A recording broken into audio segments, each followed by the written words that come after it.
नमस्कार दोस्तों, बात उस समय की है जब राजाओं का राज होता था। उन्हीं दिनों एक राजा बड़ा ही रहम दिल था। जो भी आदमी राज दरबार में कुछ मांगने आता, राजा उसे खाली हाथ नहीं जाने देता। इसी के चलते लोग राजा की रहम दिली का बड़ा फायदा उठाने लगे थे। राजा का वजीर चंद्र सदा ही राजा की इस बात से मन ही मन कुढ़ता रहता था कि राजा खजाने को यूं ही लुटाकर जनता को कामचोर बना रहे हैं। मगर वजीर बेचारा बेबस था, कुछ भी कह नहीं सकता था। आखिर एक दिन वजीर की चुप्पी ने जवाब दे ही दिया। एक दिन जब राजा को वजीर ने खुश मिजाज देखा तो वह राजा से बोला, हजूर, बहुत दिनों से आपसे एक बात कहना चाह रहा हूँ। राजा ने मुस्कुराकर कहा, कहो क्या बात है। वजीर ने कहा, महाराज, ये बात किसी से छुपी नहीं कि आप बड़े ही रहमदिल हैं, मगर इस बात का कुछ लोग नाजायज फायदा उठा रहे हैं। राजा ने हैरत से पूछा, वह कैसे। वजीर ने कहा, हजूर, मैंने महसूस किया है कि कुछ बिना जरूरत वाले लोग जरूरतमंद बनकर आते हैं और रकम लेकर चले जाते हैं। राजा ने कहा, मुझे तो ऐसा कभी नहीं लगा। मुझे तो सदा ही यही लगा है कि जो भी यहाँ मांगने आता है वह बेहद गरीब है। वजीर ने जवाब में कहा, राजा साहब, यही तो उनके मांगने का ढंग है। वे इसी तरह का दिखावा करके बैठे बिठाए खाते हैं। अगर आपके पास अच्छे कपड़े पहनकर आए या फिर प्रफुल्लित चेहरा लेकर आए तो क्या आप यकीन करेंगे कि ये लोग जरूरतमंद हैं।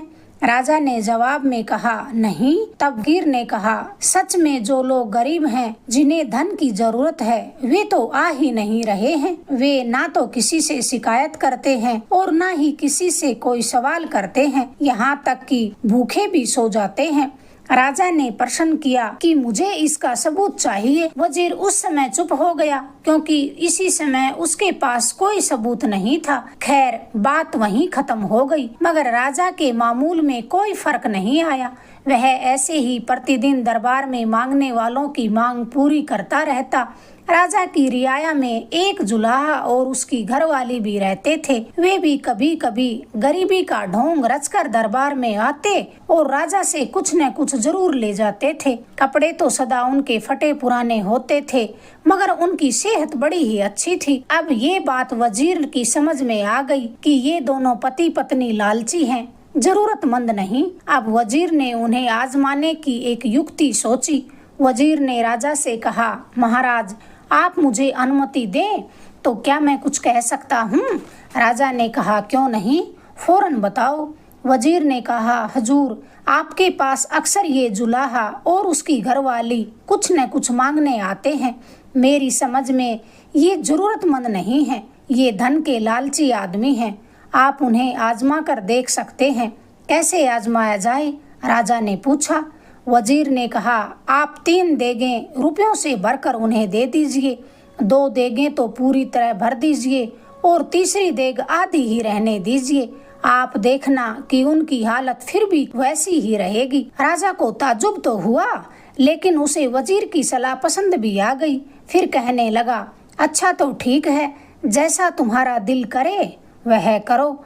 वजीर ने फिर शाही खजांची को हुक्म दिया कि 3 देगों में रुपए भर दो और उनमें से एक देग को आधी खाली रहने दो। फिर अगली बार जुलाहा और उसकी पत्नी जब दरबार में कुछ मांगने आए तो वे रुपयों से भरी हुई 3 देगें उनके हवाले कर दी गई। वजीर ने कहा कि तुम दोनों पति पत्नी इस धन से अपने हालातों को सुधारो। जुलाहा और उसकी पत्नी का खुशी से बुरा हाल हो गया। फिर दोनों पति पत्नी राजा को दुआ देते हुए वहां से चले गए।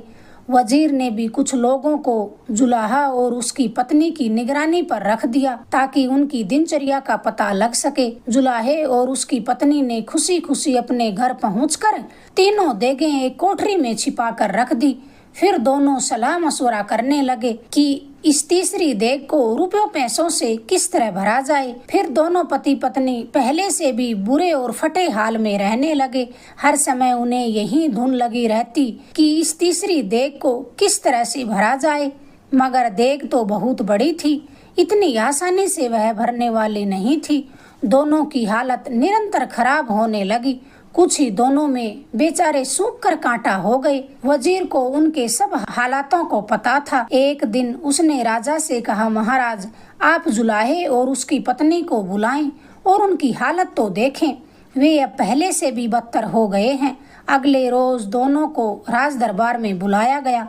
राजा ने जब उनकी हालत देखी तो पहले से भी ज्यादा खराब लगी। राजा ने जुलाहे से पूछा, अब तुम्हें क्या परेशानी है? वे दोनों चुप रहे। वजीर ने फिर बीच में बोलते हुए कहा, महाराज, इनके लालच ने इन्हें इस हाल में पहुंचा दिया है। राजा को बहुत दुख हुआ और कहने लगा, ये लोग सच में जरूरतमंद नहीं हैं, ये तो लालची हैं। फिर राजा ने जुलाहे से रुपयों से भरी 3 देगें वापस ले ली और कहा, मैंने तो तुम्हारी हालत सुधारने के लिए धन दिया था, मगर इस धन ने तो तुम्हें और अधिक परेशान कर दिया है। यहाँ तक कि तुम्हारी सेहत भी जाती रही। तुम इस लायक नहीं कि तुम्हारे साथ कोई भलाई की जाए। अब तो जुलाहे और उसकी पत्नी को बड़ा गहरा सदमा लगा। फिर दोनों बुरी तरह रोने लगे और माफी मांगने लगे। राजा का हुक्म था तो कोई कुछ कर भी नहीं सकता था। चूंकि राजा दयालु था, इसलिए उसने उन दोनों को अपने समीप बुलाकर कहा, देखो, लालच को जितना बढ़ाओगे उतना ही बढ़ता जाएगा, जितना कम करोगे उतना कम होता जाएगा, और फिर इंसान कम लालच में खुश भी रह सकता है। अगर तुमने अपनी सोच को बदल दिया तो तुम्हें कोई छोटी बड़ी जरूरत तनिक भी परेशान नहीं करेगी। इंसान को चाहिए कि अपने हाथ से कमाई दौलत पर गर्व करे और उसी में खुश रहे। उसके बाद वजीर ने राजा से कहा, हजूर, अब मैं आपको वे लोग दिखाऊंगा जो असल में जरूरतमंद हैं, लेकिन फिर भी किसी के सामने हाथ नहीं फैलाते। राजा ने कहा, जरूर दिखाओ, मैं भी ऐसे लोगों को देखना चाहता हूँ। वजीर ने कहा, महाराज, इसके लिए तो आपको अपना हुलिया बदलना पड़ेगा। राजा ने बड़ी शान से कहा, सच्चाई जानने के लिए हुलिया तो क्या, मैं खुद को भी बदलने से पीछे नहीं हटूंगा। उसके बाद राजा और वजीर ने योजना के मुताबिक फकीरों का भेष बदल लिया और शहर गांव में घूमने निकल पड़े। रास्ते भर में कई घटनाएं घटी जिससे राजा की आंखें खुलती गई। आखिर उनका एक तंग गली से गुजरना हुआ तो वे दोनों एक मकान के सामने रुककर आवाज लगाने लगे, अरे है कोई जो हमारी मदद कर सके? हम लोग मुसाफिर हैं और बहुत दूर से आए हैं। कुछ ही पलों के बाद उस मकान से फटे पुराने कपड़े पहने एक लड़की ने बाहर आकर पूछा, बाबा, आप कौन हैं? हम आपकी क्या मदद कर सकते हैं? राजा और वजीर दोनों ही सचमुच थके मालूम हो रहे थे। तो लड़की ने खुद ही कहा, बाबा, आप अंदर आइए। लड़की के कहने पर दोनों घर के अंदर चले गए। अंदर देखा तो 2 टूटी चारपाइयां पड़ी थी।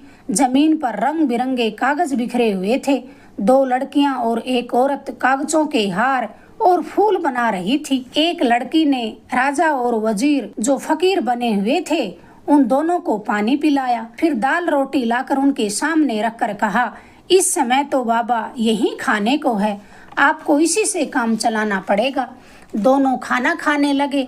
तभी खाना खाते खाते राजा ने औरत से पूछा कि आप ये हार और फूल किस लिए बना रहे हैं?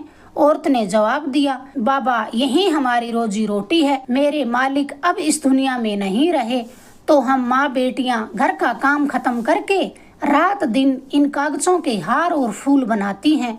इन्हें बेचकर जो कुछ मिलता है उसी से हमारा गुजर बसर होता है। राजा ने कहा, हमने सुना है कि यहाँ का राजा बड़ा ही रहमदिल है, आप उनसे कुछ मदद क्यों नहीं मांग लेती? औरत ने कहा, ये तो सच है कि यहाँ का राजा बड़ा ही दयालु है, मगर हम लोग फकीर थोड़े ही हैं। जब तक हाथ पैरों में जान है काम करके ही अपना पेट भरेंगे। घर में जवान बच्चियां हैं, यदि घर की बात बाहर निकल गई तो फिर वापस नहीं आती। बेशक हम रूखी सूखी खाते हैं, मगर हमने आज तक किसी के सामने अपने हाथ नहीं फैलाए हैं। भगवान का शुक्र है कि हमारी इज्जत अभी तक बनी हुई है, और राजा का तख्तो ताज भी तो भगवान का दिया हुआ है। भगवान जब चाहे जिसे चाहे तख्तो ताज दे सकता है और जिसे चाहे वापस ले सकता है, तो फिर हम क्यों किसी के सामने हाथ फैलाएं? राजा बड़े ही ध्यान से औरत की बातों को सुन रहा था।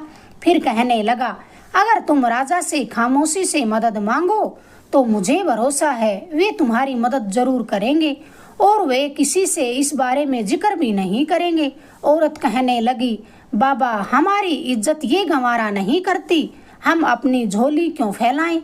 जब भगवान ने हमें स्वस्थ शरीर दिया है तो हम मदद क्यों मांगे? मांग कर खाना हमारे लिए मरे बराबर है। अगर सब यही सोचने लगे तो राजा का खजाना भी एक दिन खाली हो जाएगा। औरत का जवाब सुनकर राजा लाजवाब हो गया। उसकी बातों ने राजा को पानी पानी कर दिया। आज राजा उस गरीब के सामने अपने आप को छोटा समझने लगा था। जैसे ही राजा चलने के लिए उठने लगा तो एक लड़की ने कहा, बाबा आप थके मालूम पड़ रहे हैं, अगर चाहें तो आप आराम कर सकते हैं। राजा ने कहा, नहीं बेटी, अब हम नहीं ठहर सकते, हम फकीर नहीं हैं। लड़की ने आश्चर्य से पूछा, तो फिर आप कौन हैं? राजा ने जवाब दिया, बेटी हम वो बदनसीब मालिक हैं जो आज तक अपनी गरीब रियाया को उसका हक नहीं दे सके और महल में बैठकर मक्कार लोगों में अपनी दौलत को जाया करते रहे। तुम्हारी माँ की बातों ने मेरी आंखें खोल दी हैं। भगवान जिसे चाहे तख्तो-ताज दे सकता है और जब चाहे वापस ले सकता है। हम आज बड़े ही शर्मिंदा हुए हैं। इतना सुनना था, औरत और उसकी बेटियां सर झुकाकर खड़ी हो गई। राजा ने कहा, आपको गर्दन झुकाने की कोई जरूरत नहीं है, आपने तो मुझे सीधा रास्ता दिखाया है।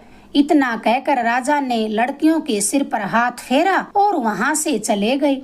महल पहुंचकर राजा ने वजीर की सलाह से कई नियमों में फेरबदल किए और फिर राजा प्रत्येक माह इसी तरह अपनी रियाया का हाल चाल पूछने जाता और उनके दुख दूर करता। अगर आपको ये किस्सा पसंद आया प्लीज वीडियो को लाइक करें, शेयर करें, चैनल को सब्सक्राइब करें। धन्यवाद दोस्तों।